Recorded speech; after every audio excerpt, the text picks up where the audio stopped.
Bonjour à toutes et à tous, bienvenue sur l'étincelle. Nous nous apprêtons à faire un tirage pour connaître l'ambiance, la météo des énergies de la semaine à venir. Donc ce sera la semaine du 17 au 23 novembre.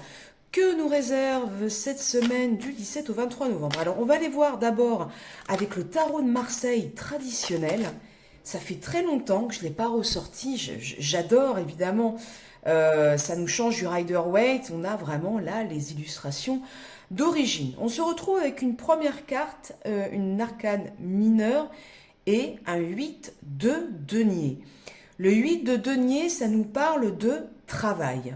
Ça nous parle de récolter les fruits de son labeur, d'œuvrer, de travailler, de s'engager dans la matière. Vraiment d'y mettre vraiment de l'énergie, vous voyez, de la confiance, des efforts. Voilà, ça a vraiment un engagement dans des efforts constants qui vont payer. Mais c'est au prix d'un vrai labeur. On va en tirer une autre pour voir comment le tarot de Marseille va compléter ce message. Nous avons un roi de coupe. Alors c'est marrant parce que dans le tarot de Marseille traditionnel, le roi de coupe a un peu ses termes, moi je trouve, contrariés. N'hésitez pas à me dire en commentaire ce que vous en pensez. On a l'impression qu'il fronce un peu les sourcils et qu'il regarde derrière lui un peu comme s'il était sur le qui-vive. Il faut savoir que le roi de coupe, bon, c'est un très bon roi, c'est un roi généreux, ça nous renvoie à une idée, j'ai un mot qui me vient, c'est équanimité. Moi, c'est un mot que j'utilise pas beaucoup, mais en tout cas, c'est un roi pour moi qui essaye d'être juste et dans la mesure, au niveau affectif, au niveau émotionnel, au niveau des émotions, de bien sous-peser, de ne pas se laisser déborder. Il y a une certaine maîtrise des émotions. Alors, pousser à son excès, ce pourrait être aussi l'idée d'être trop dans le contrôle des émotions et ça c'est plus problématique avec le roi de coupe. On va en tirer une dernière pour savoir vers qui regarde ce roi de coupe pour affiner le message, donc toujours dans l'optique de décrypter les énergies qui viennent à nous. Ah, il regarde un 7 de coupe, ce roi de coupe. Vous voyez, je vous avais dit, il fronce un peu les sourcils, il a un drôle d'air. Le 7 de coupe, c'est vraiment la carte du potentiel. C'est la carte des choix, mais ça peut être aussi la carte des illusions. C'est-à-dire qu'on croit qu'on a le choix entre plein d'options, mais quelque part, on reste dans la virtualité, rien n'est concret. Voilà. Donc moi, je crois que ce message, ce premier message avec le tarot de Marseille, vient vous dire ici, rien ne vaut l'engagement, l'effort, le véritable effort dans la matière, c'est-à-dire de faire concrètement quelque chose.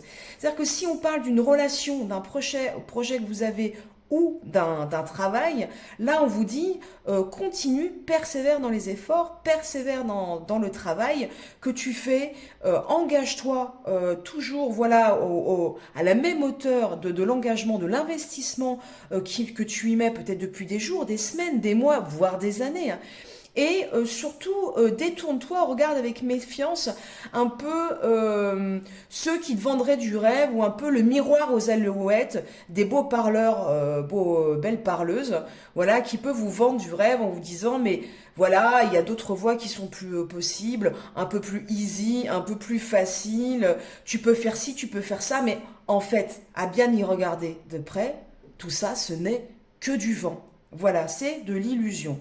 Donc là, c'est travail, engagement, effort versus illusion, miroir aux alouettes. Ça, c'est le premier message du tarot. On va aller voir avec l'oracle des miroirs ce que l'oracle des miroirs peut ajouter sur cette guidance de la semaine. Restez bien jusqu'à la fin parce que j'ai sorti un oracle, le Yi-King, et on va aller voir le message collectif tout à la fin avec le Yi-King. Tout d'abord avec l'oracle des miroirs. Alors, Est-ce que ça va être dans la continuité du message qu'on a eu avec le tarot de Marseille ou bien réunion? Bon, là, c'est très chevalier de la table ronde. Moi, j'ai le sentiment, avec la réunion, je vous le dis, j'ai plus l'impression que là, on parle de projet de vie, qu'on parle de travail. Quand je parle de travail, c'est pas nécessairement, encore une fois, un travail rémunéré. C'est le travail sur lequel, voilà, on s'engage, on s'investit, qu'il s'agit de son travail, boulot rémunéré, ou tout ce qu'on entreprend en termes de projet personnel, etc. On sent qu'il y a des pourparlers, on sent qu'il y a des discussions. Donc, vont-elles être porteuses? Regardez, il y a deux cartes qui sortent. Moi, je crois là que, en effet, ces discussions vont être porteuses. On vous dit que dans cette semaine à venir, donc du 17 au 23 novembre, il va y avoir sûrement des pourparlers ou en tout cas des discussions, des réunions qui vont être très très porteuses en fait, qui vont aboutir peut-être à un nouveau projet, qui vont donner naissance à de nouvelles idées, de nouvelles possibilités, de nouveaux potentiels. On vous rappelle encore cette notion de travail. Alors, je sais, c'est peut-être pas funky family. Voilà, la semaine du 17 novembre est très axée travail-projet. Mais en même temps, ça va être porteur. Alors, j'ai le sentiment que le message là du tarot et des oracles, c'est rester concentré, restez engagés, soyez persévérants, parce qu'il y a de fortes chances qu'à la fin de semaine, vous ayez un message plutôt positif. Regardez le dos de deck de l'oracle des miroirs, c'est le cadeau. Je pense qu'à la fin de semaine, il va y avoir une récompense.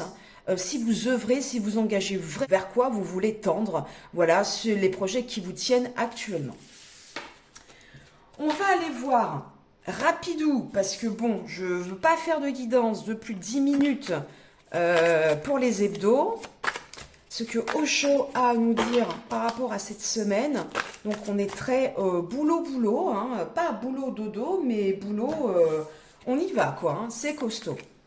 Alors, et c'est marrant, et ça c'est un peu comme la 7 de coupe, on vous dit quand même, mollo, ne vous collez pas trop la pression, parce que ça c'est l'équivalent du 10 de bâton.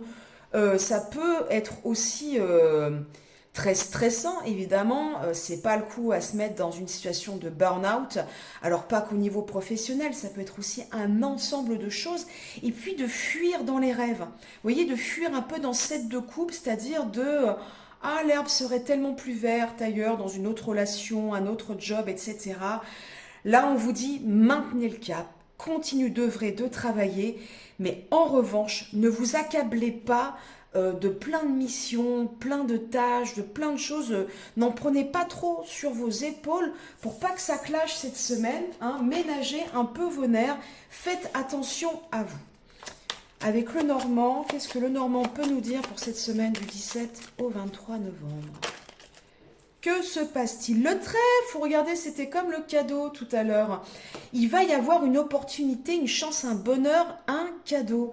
Là, vous voyez bien avec le fer à cheval et puis avec les étincelles autour du fer à cheval qu'il y a vraiment quelque chose de chouette qui arrive à vous. Il va y avoir, voilà, j'ai le mot, une récompense. Je pense vraiment que c'est un peu l'état d'esprit avec lequel vous devez rentrer dans cette semaine. Ça va être peut-être un peu balèze, un peu ardos en début de semaine, mais ça va vraiment en valoir la peine. Il y a une récompense au bout du chemin, au bout de cette semaine. Ensuite, donc, comme je vous l'avais promis, une dernière carte. Figurez-vous que j'ai retrouvé dans toute ma blinde d'oracle, de tarot, etc., le livre des transformations et le Yiking. Moi, j'ai pas les petites piécettes et j'avoue que j'ai pas une grande connaissance du Yiking. Mais là, en fait, toutes les combinaisons sont retranscrites dans chaque carte. Donc, on va voir ce que le Yiking veut bien nous dire pour cette semaine sur la tonalité des énergies, la météo des énergies. Qu'est-ce qui vient à nous? Qu'est-ce qu'on devrait savoir? À quelle sauce allons-nous être mangés au niveau de ces énergies? C'est celle-ci. Alors, la 30, qu'est-ce qu'elle nous dit, la 30? Je sais pas, moi j'ai l'impression qu'il est bien équilibré, mais on va voir. L'adhérence. Alors, au-dessus du feu, en dessous du feu. Donc c'est feu, feu. Feu sur le feu, alimenter la flamme intérieure. Le feu ne brûlera pas par lui-même. Il a besoin du combustible qui l'alimente.